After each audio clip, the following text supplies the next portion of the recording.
لقد كان لكم في رسول الله أسوة حسنة كان يرجو الله لمن كان يرجو الله واليوم الآخر وذكر الله كثيرا نحمده ونصلي على رسول الکریم اما بعد۔ صحیح البخاری کتاب بدء الوحی باب کیف کان بدء الوحی الی رسول اللہ صلی اللہ علیہ وسلم، حدیث نمبر 7۔ قال حدثنا ابو الیمان الحکم بن نافع قال خبرنا شعیب عن الزہری قال اخبرنی عبید اللہ بن عبد اللہ بن عتبہ بن مسعود ان عبد اللہ بن عباس اخبرہ ان ابا سفیان بن حرب اخبرہ۔ اس سند میں امام بخاری رحمہ اللہ کے شیخ ابو الیمان حکم بن نافع بحرانی حمصی ہیں۔ ابو الیمان نے اپنے شیخ شعیب سے بیان کی ہے، لیکن ان کی اکثر روایات ان کے شیخ شعیب سے سماعن نہیں بلکہ اجازتاً ہیں۔ وہ اس کے لیے بھی لفظاً اخبرنا یعنی سماع والا لفظ ہی استعمال کیا کرتے ہیں۔ ابو الیمان کی پیدائش 138 ہجری اور وفات 222 ہجری میں ہے۔ قال اخبرنا شعیب، وہ فرماتے ہیں کہ مجھے خبر دی میرے شیخ شعیب سے مراد ابو بشر شعیب بن ابی حمزہ جن کی وفات 162 ہجری میں ہے۔ ان زہری، وہ امام زہری سے بیان کرتے ہیں۔ قال اخبرنی عبید اللہ ابن عبد اللہ ابن عتبہ بن مسعود ان عبد اللہ ابن عباس اخبرہ ان ابا سفیان ابن حرب اخبرہ۔ ابن عباس فرماتے ہیں ابو سفیان نے ان کو یہ واقعہ سنایا۔ ابو سفیان، ان کی کنیت ابو سفیان یا ابو حنظلہ دونوں کنیتوں سے یہ معروف تھے۔ صخر ان کا نام تھا، پورا نسب نامہ صخر بن حرب بن امیہ اموی ہیں۔ یہ حضرت ام حبیبہ رضی اللہ عنہ اور حضرت معاویہ رضی اللہ تعالی عنہ کہ یہ والد محترم ہیں۔ فتح مکہ کے دن یہ مسلمان ہوئے۔ 31 یا 34 ہجری میں 88 سال کی عمر میں انہوں نے وفات پائی۔ وہ ایک مشہور واقعہ جو ہرقل بادشاہ کے دربار میں پیش آیا تھا اس کو بیان کرتے ہیں۔ اس واقعے سے قبل اس کا تھوڑا سا یہ تاریخی طور پر اس واقعے کی حقیقت کو پہلے سمجھ لیں تاکہ حدیث کو جاننا سمجھنا ہمارے لیے آسان ہو۔ نبی صلی اللہ علیہ وآلہ وسلم جب دنیا میں تشریف لائے اس وقت دو بڑی حکومتیں، ایک روم اور دوسرے ایران، ان دونوں حکومتیں بڑی وسیع تھیں اور یہ اپنے علاقوں سے نکل کر عرب کے بعض خطوں پر بھی انہوں نے قبضے کر لیے تھے۔ چنانچہ عراق یمن کو چھوڑ کر مصر اور شام تک روم جو ہے رومیوں کا غلبہ ہو چکا تھا۔ فارسی لوگ یعنی ایرانی لوگ یہ آتش پرست مجوسی تھے، تو مکہ کے مشرکین کے محبتیں اور عقیدتیں ان ایرانیوں کے ساتھ تھی کیونکہ دونوں کے عقائد و نظریات انتہائی مشرکانہ تھے اور ان کے اندر کافی مماثلت تھی۔ دوسری طرف رومی حکومت جو ہے یہ عیسائیوں کی تھی۔ عیسائی چونکہ اہل کتاب ہیں تو وہ ایک اللہ کے وجود کے، اللہ کی طرف سے پیغمبروں کے، قیامت حشر نشر کے، ان چیزوں کے قائل تھے، اور مسلمان بھی انہی چیزوں کے قائل تھے۔ تو اس لیے عقیدے کے قرب کی وجہ سے مسلمانوں کی عقیدتیں اور محبتیں یہ رومیوں کے ساتھ تھیں۔ تو جب بھی ان دونوں رومیوں اور ایرانیوں کا آپس میں مقابلہ ہوتا، اگر ایرانی غالب آتے تو مشرکین، مکہ کے مشرکین وہ بڑی بغلیں بجاتے اور خوشیاں مناتے کہ ہمارے عقیدے کے جو قریب ہے ان کو فتح ہوئی ہے۔ اگر رومی غالب آ جاتے تو مسلمانوں کو خوشی ہوتی کہ ان کے ہم عقیدہ، ہم نظریہ یا ان کے عقیدے کے جو قرب والے ہیں ان کو فتح ہوئی ہے۔ یہ سلسلہ کافی عرصہ سے چل رہا تھا۔ یہ روم اور ایران کے درمیان لڑائی تقریباً 602 عیسوی سے لے کر 414 عیسوی تک یہ ان کا بہت سخت آپس میں مقابلہ رہا۔ دوسری طرف نبی صلی اللہ علیہ وآلہ وسلم کی تاریخ پیدائش کی بھی تاریخ کو تھوڑا سا ذہن میں رکھیں کہ نبی صلی اللہ علیہ وسلم کی ولادت باسعادت 570 عیسوی میں ہوئی ہے اور 610 عیسوی کے اندر آپ کو نبوت عطا کی گئی، یعنی 40 سال کی عمر میں۔ مکہ میں ان رومیوں اور فارسیوں کی جنگوں کی خبریں پہنچتی رہتی تھیں کیونکہ ان کے اثرات عرب و حدود تک پہنچ چکے تھے، اور یہ خبریں عرب لوگ جو ہے وہ بھی بڑا کان رکھتے تھے کہ کون غالب آیا کون مغلوب آیا، وہ اس بڑی دلچسپی سے باتیں سنتے تھے۔ مشرکین مکہ کے مشرکین چونکہ فارسیوں کے ساتھ ایرانیوں کے ساتھ تعلقات رکھتے تھے، تو ہوا یہ کہ ایرانیوں کا بادشاہ خسرو پرویز اس نے رومیوں پر ایک سخت حملہ کیا، اور سخت حملہ کر کے ان کے بہت سارے علاقے مصر، شام اور ایشیا کوچک تک اس نے قبضہ جما لیا، اور ہرقل بادشاہ وہ اپنی جان بچا کر ایک قسطنطنیہ کے اندر پناہ گزین ہوا، اور ان کے بہت سارے جو ساتھی تھے پادری، ان کو کچھ کو قتل کر دیا گیا اور کچھ کو اس نے گرفتار قیدی کر لیا، حتیٰ کہ عیسائیوں کے سب سے مقدس صلیب جو صلیب تھی وہ بھی ایرانی فاتحین اٹھا کر ساتھ لے گئے۔ بظاہر طور پر یہ ایرانیوں کا ایک سخت حملہ تھا اور رومی بڑی بری طرح شکست خوردہ ہو چکے تھے، تو اسباب اور وسائل کو دیکھتے ہوئے رومیوں کا دوبارہ اٹھنا بہت ہی مشکل تھا، چونکہ جب یہ خبر مشرکین کو پہنچی تو بڑی خوشیاں منانے لگے کہ ہم سوچ اور ہم فکر جب انہوں نے غلبہ پا لیا اور بڑا مضبوط قسم کا غلبہ پایا، اور مسلمانوں کے اس بات پر بڑی پریشانی تھی کہ جو عیسائی ہیں، جو اللہ کا تصور رکھتے ہیں، پیغمبروں اور آسمانی کتابوں کا تصور رکھتے ہیں، وہ مغلوب ہو گئے۔ ایسے موقع پر سورہ روم کی ابتدائی آیات نازل کر کے مسلمانوں کو تسلی و تشفی دی گئی کہ بسم اللہ الرحمن الرحیم، الف لام میم غلبت الروم فی ادنی الارض وہم من بعد غلبہم سیغلبون فی بضع سنین، کہ رومی قریبی زمین پر مغلوب کر دیے گئے، وہ اپنے اس مغلوب ہونے کے بعد تھوڑی ہی دیر کے بعد وہ غلبہ پائیں گے۔ للہ الامر من قبل ومن بعد، اس سے پہلے بھی تمام کے تمام معاملات اللہ کے اختیار میں تھے، بعد میں بھی اسی کے اختیار میں ہیں۔ وَيَوْمَئِذٍ يَفْرَحُ الْمُؤْمِنُونَ بِنَصْرِ اللَّهِ، اس دن جب رومی غلبہ پائیں گے تو مومن بھی اللہ کی اس مدد کی وجہ سے خوش ہو جائیں گے۔ یہ آیات نازل کر کے مسلمانوں کو تسلی و تشفی دی گئی کہ آپ پریشان نہ ہوں، اب اگرچہ ایرانیوں نے بڑا سخت قسم کا حملہ کر کے غلبہ پا لیا ہے، تو تھوڑی ہی دیر بعد رومی جو غلبہ پائیں گے۔ چنانچہ ان آیات کے نزول کے بعد ابو بکر صدیق رضی اللہ تعالیٰ عنہ نے ایک مشرک سے باتوں کے اندر جب یہ کہا کہ دیکھنا ہی چند ہی سالوں کے بعد رومی غلبہ پا لیں گے، تو اس نے کہا کہ یہ تو ممکن ہی نہیں، تم چند سال کہتے ہو، یہ تو 100 سال تک بھی غلبہ نہیں پا سکتے۔ چنانچہ انہوں نے اس بات پر شرط طے کر لی، چونکہ ابو بکر صدیق رضی اللہ تعالیٰ عنہ کو یقین تھا کہ اللہ کی کتاب میں، قرآن میں ہے، اور یقینی طور پر غلبہ ہوگا۔ اس وقت شرط لگانا ممنوع نہیں تھا، شرط کی ممانعت بعد میں ہوئی ہے۔ چنانچہ ابو بکر صدیق رضی اللہ تعالیٰ عنہ نے ایک مشرک سے اس بات پر شرط بھی لگا لی، اس یقین پر کہ جب قرآن نے کہہ دیا ہے کہ چند سالوں بعد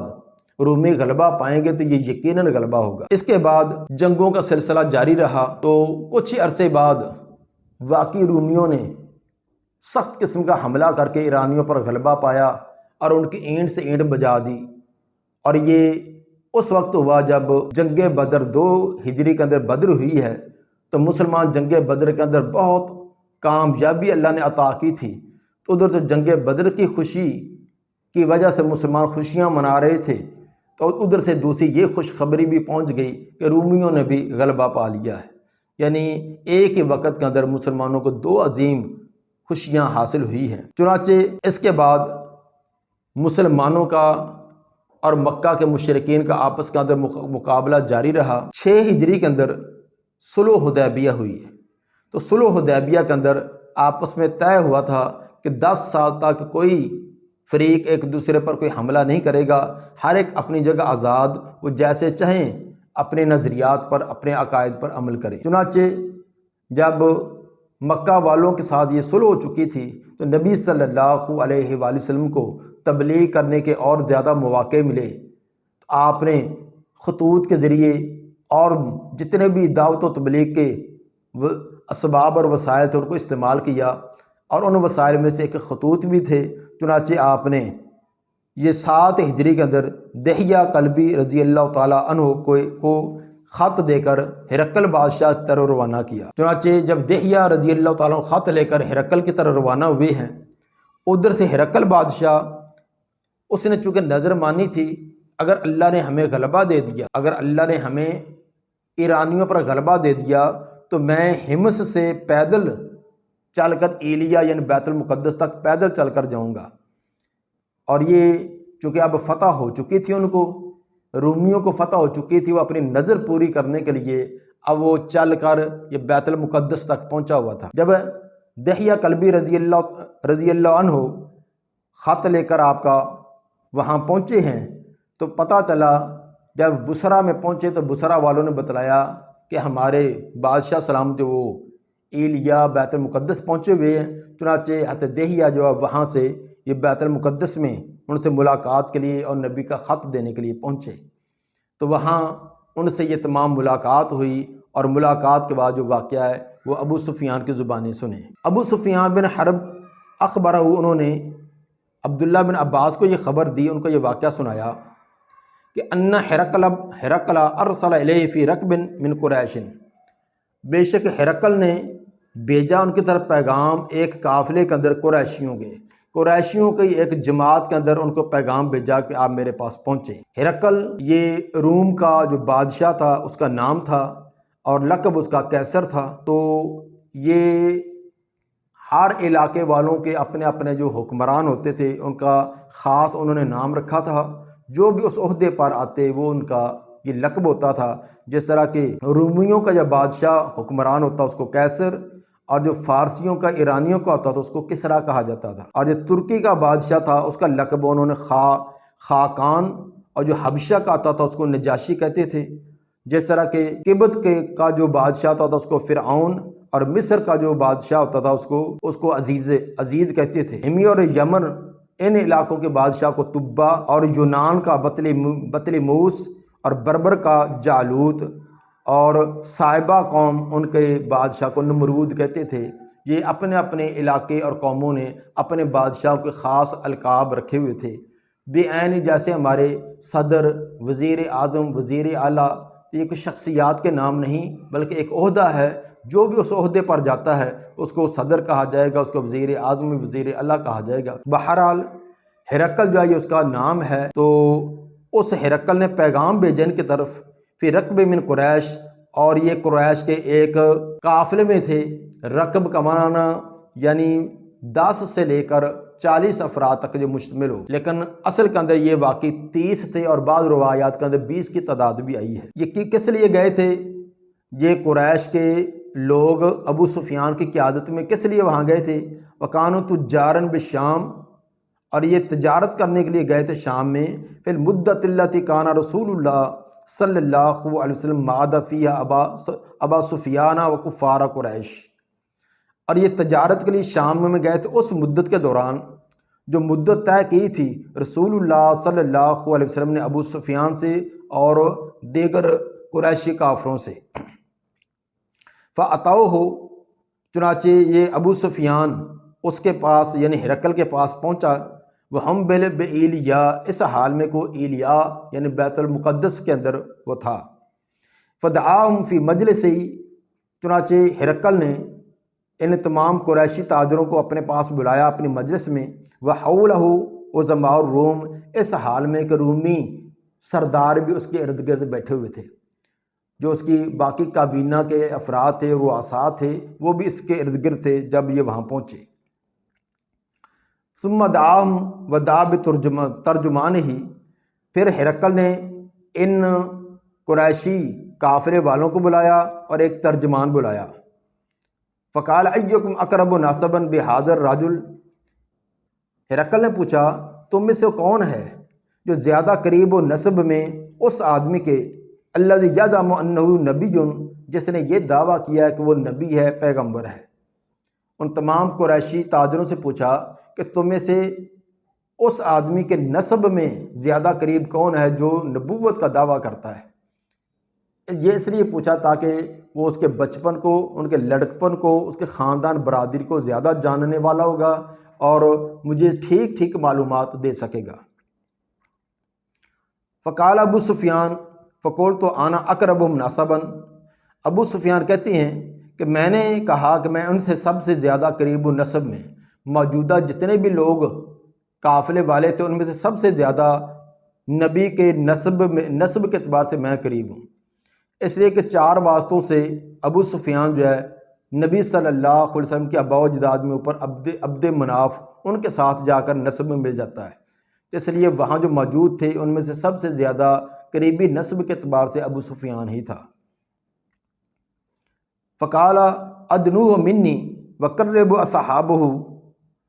چنانچہ ہرقل نے کہا اس کو میرے قریب کرو اور اس کے باقی ساتھیوں کو اس کے پیچھے بٹھا دو۔ فجعلوہم عند ظہری، اور کار دو ان کو اس کی پیٹھ کے پیچھے، آگے اس کو بٹھاؤ اور باقی لین اس کے پیچھے، لین کے اندر پیچھے ساتھیوں کو اس کو بٹھا دو۔ ثم قال لترجمان ہی، پھر اس بادشاہ نے اپنے ترجمان کو کہا قل لہم، ان سے ذرا پوچھئے کہ انی سائل عن ھذا الرجل، یہ جو پیچھے لوگ بیٹھے ہیں ان کو کہہ دیجئے کہ بے شک میں سوال کرنے والا ہوں اس ابو سفیان سے جو آگے بیٹھا ہے، اور سوال کروں گا عن ھذا الرجل، اس آدمی کے بارے میں جو نبوت کا دعویٰ کرتا ہے۔ مطلب یہ تھا کہ ترجمان کو کہا کہ یہ پیچھے جتنے ساتھی ان کو کہو کہ میں یہ تمہارا آگے جو نمائندہ بیٹھا ہے، سردار بیٹھا ہے، میں اس سے کچھ سوال کروں گا، اور سوال کروں گا اس آدمی کے بارے میں جس نے نبوت کا دعویٰ کیا ہے۔ اگر یہ سچ بتلائے تو تم نے خاموش رہنا، اگر یہ جھوٹ بتلائے تو تم نے فوراً اس کی تکذیب کر دینی ہوگی۔ فَإِنْ كَذَبَنِي فَكَذِّبُوهُ، اگر یہ مجھے جھوٹ بتلائے تو اس کی تکذیب کر دینا۔ فَوَاللَّهِ لَوْلَا الْحَيَاءُ مِنْ أَنْ يَأْثُرُوا عَلَيَّ كَاذِبًا لَكَذَبْتُ عَلَيْهِ، ابو سفیان چونکہ اس وقت مسلمان نہیں تھا تو پھر وہ برتلاتے ہیں کہ واللہ، اللہ کی قسم، اگر نہ ہوتا مجھے حیا اس بات سے، اس بات کی شرم و حیا اگر نہ ہوتی کہ میں من ان یأثروا علیہ کاذبا، کہ یہ لوگ میرا جھوٹ آگے منتقل کریں گے، بیان کریں گے، لکذبت علیہ، تو میں جھوٹ بول دیتا، کیونکہ جو اس نے باتیں بتلائی ہیں مجھے سچ بتلانا پڑا نبی صلی اللہ علیہ وسلم کے ذات کے بارے میں، آپ کے صفات کے بارے میں، خاندان کے بارے میں۔ کیوں؟ ویسے تو عداوت تھی، دشمنی تھی، تو لیکن میں جھوٹ بولتا کہ آپ کے خلاف جو آپ کی صفات ان کو چھپا دیتا، اور طرح بیان کرتا، لیکن مجھے ایک ڈر تھا، اس ڈر کی وجہ سے میں نے جھوٹ نہیں بولا، بلکہ تمام کے تمام ہرقل کے سوالوں کا ٹھیک جواب دیا۔ وہ ڈر کیا تھا کہ یہ پیچھے والے کہیں جھوٹ میری طرف منسوب نہ کریں۔ یقیناً جو پیچھے قریشی لوگ بیٹھے تھے، ابو سفیان ان کا سردار تھا، تو اگر ابو سفیان جھوٹ بھی بول دیتا، اور پھر جیسے ابو سفیان کو نبی سے عداوت و دشمنی تھی، باقی بھی تو دشمنی تھے، بلکہ انہوں نے ان کے جھوٹ کو اور سراہنا تھا کہ اس نے بالکل ایسے جو کہا ہے ٹھیک کہا۔ لیکن ابو سفیان کو ڈر یہ تھا کہ اب تو یہ مجھے نہیں جھٹلائیں گے، یقیناً میری ہاں کے اندر ہاں ملائیں گے، لیکن مکہ میں جا کر یہ ضرور بات کہیں گے کہ ابو سفیان نے فلاں موقع پر اس نے جھوٹ بولا ہے، اس کی وجہ سے کہ میری طرف زندگی کے اندر یہ جھوٹ منسوب ہوگا اور میرے بارے میں مشہور ہو جائے گا کہ ابو سفیان چودھری اور وڈیرا اور سردار ہونے کے باوجود جھوٹ بولتا ہے، تو میری زندگی جو ہے وہ مجروح ہو جائے گی، اس لیے مجھے مجبوراً سچ بولنا پڑا، جو نبی کے بارے میں حقیقت تھی مجھے وہ بتلانا پڑا۔ اندازہ کریں کہ یہ اس وقت کے غیر مسلموں کا بھی یہ سوچ اور فکر تھی، وہ کوئی ان کا دین نہیں، انتہا درجے کے ظلم و ستم والی زندگی ہے۔ مکہ کا اور باقی عربوں کے عقائد و نظریات آپ نے سنے ہیں، لیکن اس کے باوجود ابو سفیان نے جھوٹ نہیں بولا۔ کہیں زندگی کے اندر کسی موڑ پر یہ جھوٹ کی نسبت میری طرف کر کے میری تکذیب کر دی جائے گی، اور میری سرداری کو، میری چودراہٹ کو اور میرے کاروبار کو اس پر داغ آئے گا۔ اور آج ہمارے لیے یہ ایک کتنی باعث درس چیز ہے کہ ہمارے عہدے داران، ہمارے وڈیرے، ہمارے رؤساء، ان کا بیان کے وعدے اور ان کے بیانات وہ آپ سنتے رہتے ہیں، ان کے اندر کتنی صداقت ہمیں ہوتی ہے۔ بلکہ آج کل تو جو زیادہ جھوٹا ہو، زیادہ غلط بات کرے، اس کو کہتے ہیں یہ بڑا سیاسی ہے، یعنی ایک محاورہ بن گیا، کیونکہ ہمارے سیاسی لوگ کرتے جو ایسے ہیں، تو یہ لوگوں کے اندر عرف عام کے اندر یہ ایک محاورہ ہی بن گیا۔ جو سب سے زیادہ فراڈی ہوگا، سب سے زیادہ جھوٹ بولنے والا ہوگا، دو نمبری کرنے والا ہوگا، کہتے ہیں یار یہ آدمی بڑا ہی سیاسی ہے۔ یہ کیوں محاورہ بنا ہے؟ اس لیے کہ ہمارے بڑے وعدے کچھ اور ہوتے ہیں، کرتے کچھ اور ہیں۔ اس لیے یہ ہمارے لیے یہ قابل غور بات ہے خصوصاً جو قائد ہوتے ہیں، رہنما ہوتے ہیں، ان کی معمولی بات بھی وہ بہت بڑا ایک عیب سمجھی جاتی ہے، اس لیے ہمیں سچ اور حق جو ہے اس کو قبول کرنا، اس کے مطابق اس پر عمل کرنا یہ بہت ہی ضروری ہے۔ چنانچہ بات چل رہی ہے،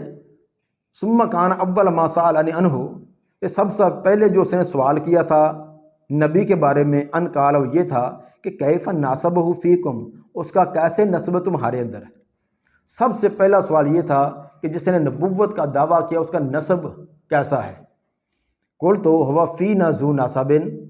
ابو سفیان کہتے ہیں کہ میں نے کہا کہ وہ ہمارے اندر بڑے نسب والے ہیں، اچھا خاندان، اچھی برادری، باپ دادا پردادا تمام کے تمام بڑے قیادت اور سیادت والے اور بڑے سنجیدہ اور بڑے علاقے کے وہ سنجیدہ لوگوں میں سے ہیں۔ قال فہل قال ھذا القول منکم احد قط قبلہ، دوسرا سوال یہ کیا اس نے، کیا یہ بات تم میں سے کسی اور نے بھی اس سے پہلے کی ہے؟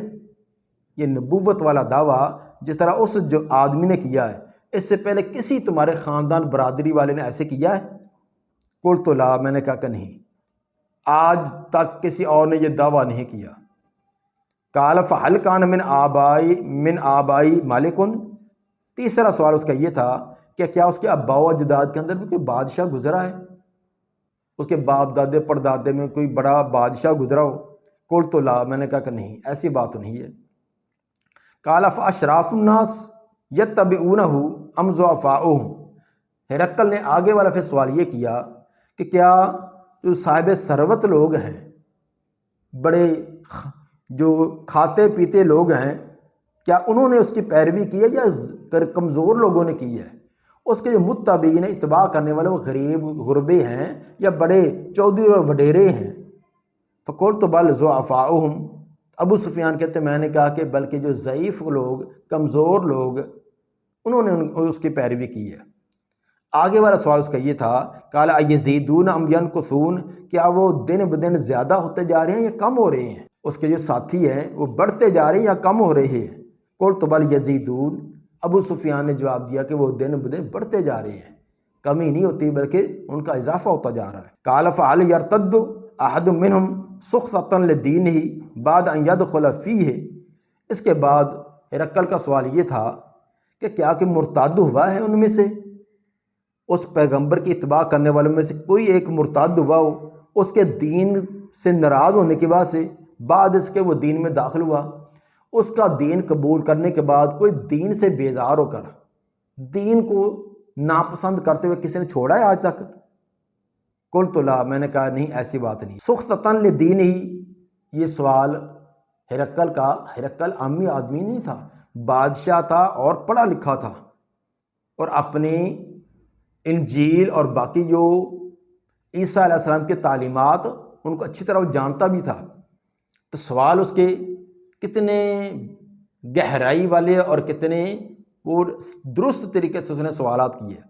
سوال یہ تھا کہ دین کو سے ناراض ہو کر دین کو ناپسند کرتے ہوئے کسی نے دین چھوڑا ہو، اگر کوئی کسی دنیا کے لالچ تمے کے اندر چھوڑ دیا ہو تو وہ دین کے باطل ہونے کی یا دین کے اندر خرابی کی کا عذر نہیں بنے گا۔ مثلا کوئی دنیا کے لالچ و طمع میں ہو کر، کوئی مجبور ہو کر کسی عورت کے پیچھے، کسی خاندان برادری کے پیچھے ان لالچوں میں ہو گیا ہے تو اس کی وجہ سے دین کے اندر کوئی نقص نہیں آئے گا۔ دین میں نقص تب آئے گا جب دین کو ناپسند کرتے ہوئے کوئی چھوڑے گا۔ اس لیے اس نے سوال یہ کیا تھا کہ فَهَلْ يَرْتَدُّ أَحَدٌ مِّنْهُمْ سُخْطَةً لِدِينِهِ، دین کو ناپسند کرتے ہوئے کسی نے اس کو چھوڑا ہے؟ تو ابو سفیان نے کرنے کے جواب دیا کہ آج تک کسی نے نہیں چھوڑا۔ دنیاوی لالچ کی وجہ سے ایسی مثالیں پائی جاتی ہیں کہ بعض نے دین کو چھوڑ بھی دیا، جس طرح کہ خود نبی صلی اللہ علیہ وسلم کے زمانے میں بھی ایک آدمی کا واقعہ موجود ہے کہ ام حبیبہ رضی اللہ تعالی عنہا کا جو پہلا خاوند تھا، جس کا نام عبید اللہ بن جاش تھا، اور یہ عبید اللہ بن جاش یہ ام حبیبہ رضی اللہ عنہا کا خاوند تھا اور ابو سفیان کا یہ داماد تھا، تو یہ دنیا کے لالچ اور طمع کی وجہ سے عیسائی مذہب سے نے قبول کر لیا تھا۔ تو اس لیے سوال یہ تھا کہ دین سے ناراض ہو کر کسی نے اس کو چھوڑا ہو،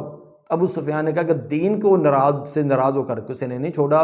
دنیا کے لالچ و طمع کے لیے اگر کوئی اس دین کو چھوڑا ہو تو وہ الگ بات ہے۔ کالا، آگے والا ہرقل کا سوال یہ تھا، کالا فہل کنتم تتہمونہ بالکذب قبل ان یقول ما قال، کیا تم اس پر الزام لگاتے ہو جھوٹ کا اس سے پہلے کہ اس نے کہا ہو جو کچھ کہا ہے؟ اچھا، جو کچھ وہ پیغمبر تمہیں کہہ رہا ہے اس سے پہلے کبھی تم نے اسے جھوٹ سنا ہو، جھوٹا اس کا کوئی دعویٰ ہو، کہ جھوٹ کا ان پر الزام ہو، کوئی ایسی بات ہے اس سے پہلے کی؟ قلت لا، میں نے کہا کہ نہیں، آج تک ہم نے اسے جھوٹ نہیں سنا، بلکہ ہم تو اس کو صادق و امین کہتے ہیں۔ آج تک نہ وعدے کی خلافی، نہ کوئی جھوٹ، نہ کوئی کسی سے دغا، نہ کسی کے پر کوئی ظلم و زیادتی، آج تک ہم نے اس سے ایسی کوئی بات نہ سنی ہے نہ دیکھی۔ کالا، پھر اس نے سوال کیا فہل یقدر، کیا اس نے کبھی دھوکہ دیا ہو کسی کو، آج تک کسی کو دھوکہ دیا ہو؟ قلت لا، میں نے کہا کہ نہ، آج تک دھوکہ نہیں دیا۔ وَنَحْنُ مِنْهُ فِي مُدَّةٍ لَا نَدْرِي مَا هُوَ فَاعِلٌ فِيهَا، اور ہم اس سے ایک مدت میں ہیں،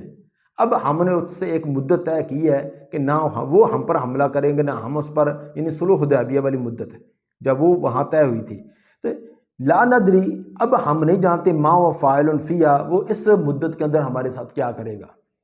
مطلب یہ کہ آج تک تو اس نے دھوکہ نہیں دیا، لیکن اب ہمارا اس کے ساتھ ایک عہد و پیمان ہو چکا ہے، اب اس عہد و پیمان کو کے بارے میں میں نہیں کہہ سکتا کہ وہ ہمارے ساتھ کیا کرتا ہے، وہ اس کے وفا کرے گا یا اس کا خلاف کرے گا۔ یہ ایک تھوڑی سی پچر ابو سفیان کو ساتھ گھسیڑنے کا موقع مل گیا، اور پوری جگہ کہیں وہ اس کو جھوٹ بولنے کا کوئی اس کو موقع نہ ملا، نہ جھوٹ کو یہ اس میں داخل کر سکا، یہ تھوڑی سی بات لگا سکا کہ اب ہمارا اس کے ساتھ ایک عہد و پیمان ہے کہ 10 سال تک نہ وہ ہم پر حملہ کریں گے نہ ہم کریں گے، تو اس مدت کے درمیان دیکھو ہم پر ہمارے ساتھ کیا کرتے ہیں، یعنی اتنی بات وہ داخل کر سکا۔ اس لیے کہتے ہیں، کالا، ابو سفیان کہتے ہیں، ولم تم کنی کالمتن، نہیں قدرت دی مجھ کو کسی ایک بات نے، ان ادخل فی اشیاء، کہ جب میں اس کے اندر اس کو داخل کر سکوں، غیر حاضر کلمہ، اس کلمے کے علاوہ پوری کلام کے درمیان اتنا ہی یہ میں کلمہ اس کے اندر تھوڑا سا داخل کر سکا، ورنہ کہیں بھی مجھے وہ کلمہ کہنے کا کوئی داخل کرنے کا موقع نہ مل سکا۔ قال فہل قاتلتموہ، آگے اس کا سوال یہ تھا کہ کیا تم نے اس کے سے کبھی قتال بھی کیا ہے، ان کے ساتھ کوئی لڑائی ہوئی ہو، ایسا موقع ہوا؟ قلت نعم، میں نے کہا ہاں، ہماری قتال ہوئے، بدر بھی، احد بھی، خندق بھی، یہ ساری ہماری جنگیں ہوئی ہیں۔ قال فکیف کان قتالکم ایاہ، اس نے پوچھا کہ تمہاری لڑائی اور جنگ اس کے ساتھ کیسی رہی؟ قلت الحرب بیننا و بین سجال، ابو سفیان کہنے لگا کہ جنگ ہمارے اس کے درمیان ایک ڈول کی طرح ہے، کنویں پر ڈول رکھا ہوا ہے، کبھی ایک کے ہاتھ میں کبھی دوسرے کے ہاتھ میں، تو یہ ایک محاورہ بولا جاتا ہے کہ بس یہ ایک بین رہتی ہے، کبھی ہمارا غلبہ ہو گیا کبھی اس کا غلبہ، ینال منا و ننال منہ، کبھی وہ ہمیں پہنچ جاتی ہیں، ہم پر تو غلبہ جما لیتے ہیں، کبھی ہم غلبہ پا لیتے ہیں۔ قال ماذا یامرکم،